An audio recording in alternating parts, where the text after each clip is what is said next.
Congressman Paul, I believe you are the only man on the stage who opposes the war in Iraq. My argument is that we shouldn't go to war so carelessly. When we do, the wars don't end. Congressman, you don't think that changed with the 9/11 attacks, sir? What would happen if somebody else did it to us? Are you suggesting we invited the 9/11 attacks, sir? I'm suggesting that we listen to the people who attacked us and the reason they did it. Wendell, may I make a comment on that? That's really an extraordinary statement. It's an extraordinary statement as someone who lived through the attack of September 11, that we invited the attack because we were attacking Iraq. I don't think I've ever heard that before, and I've heard some pretty absurd explanations for September 11.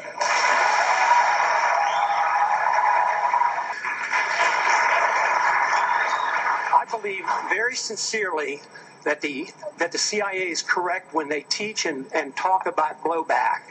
When we went into Iran in 1953 and installed the Shah, yes, there was blowback. The reaction to that was the taking of our hostages, and that persists. And if we ignore that at our own risk. That if we think that we can do what we want around the world and not incite hatred, then we have a problem. They don't come here to attack us because we're rich and we're free. They come and they attack us because we're over there. I mean, what would we think if we were if other foreign countries were doing that to us? Can I have 30 seconds, please? No, wait a second. Let's all get 30 seconds. They are coming. We all want 30 seconds. Wendell, go ahead. I think I'm going to turn to Senator McCain and change the subject, if I will. So I think this is the one thing I hate the most about American politics, because it seems so easy to make a cheap political point just based on this naive patriotism, and it's really sad because as soon as someone does that, I look at that and I say, wow, now it's not even a rational debate anymore.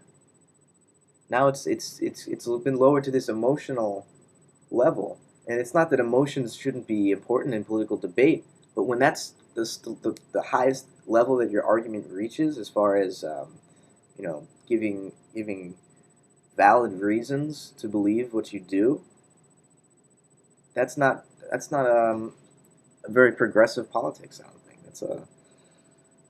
That's a political system that is just warped and distorted and totally turned into a soap opera by the way it's portrayed in the media. And if there were such a thing as a rational discourse going on in this country, it's not going on in the political arena, at least not on the media half. That's the side that we see, because the side that we see is totally irrational. Ron Paul is one of the few candidates I've heard that makes sense, because he has a bedrock. I'm a constitutionalist. In other words, he's just going to focus on what the Constitution allows the American government to do and not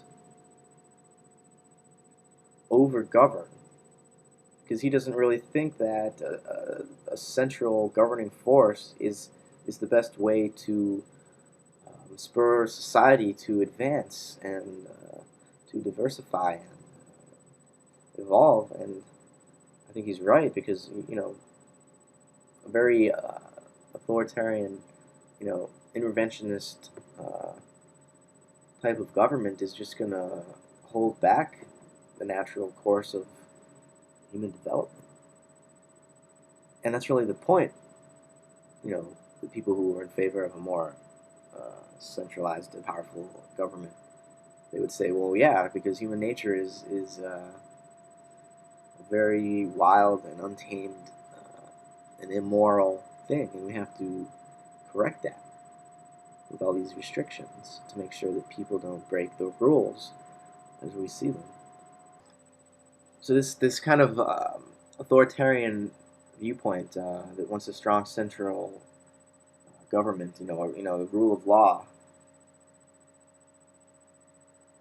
held by a central force, central figure. I don't really agree with that. I think that's crazy. I'm more into the Taoist perspective, I think. I'm going to quote something from the Tao Te Ching here, a couple things. Verse 72, if people fear your power, then you don't really have any. And I think that's the best way to respond to an argument like Nietzsche's, where it's that everything reduces to the will to power, and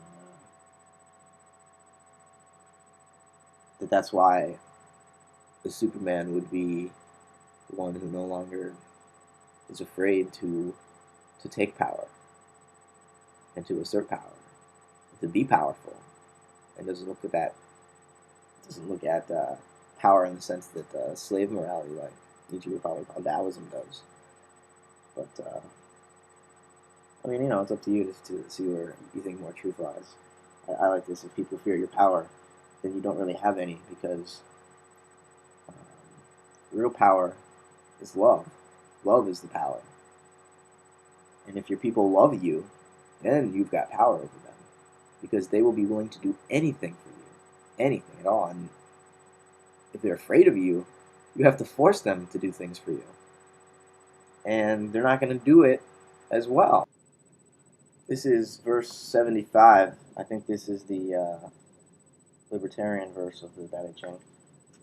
What makes people go hungry? Rulers eating up all the money in taxes. What makes people rebellious? Rulers who can't stop interfering. What makes people take death so lightly? People taking life so seriously. Those who enjoy life are wiser than those who employ life. Really, we do take death kind of lightly. I mean, what role does that idea? I mean, it's not an idea, really. Death. It's the most real thing we're ever going to experience. And yet it seems so expendable to us, especially in political debates. More than, who knows, at least 100,000 Iraqis. 100,000 Iraqis have been killed. 3,500 troops. I don't know, a couple million refugees out of Iraq. But the amount of death that's occurring over there right now, the amount of death in Gaza, the amount of death in Afghanistan, and that's just the war. Then there's death in Darfur and all throughout Africa, and we, the Western powers, sort of distance ourselves from that, because we think that the world, that humanity is somehow beyond that already. Because, in our lives, we want to assume that we're all that exists. Our societies, our small little enclaves of civilized life, are all that is really out there. And, we're encouraged to believe that way and to live that way.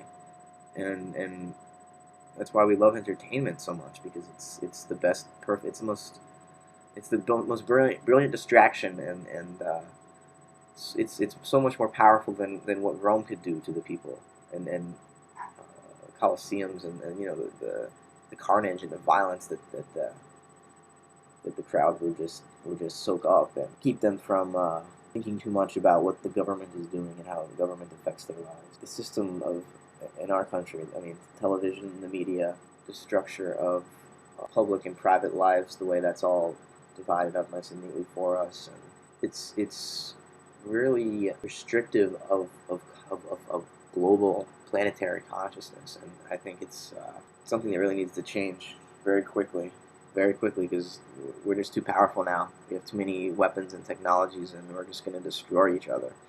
There's a whole world out there that we are ignoring.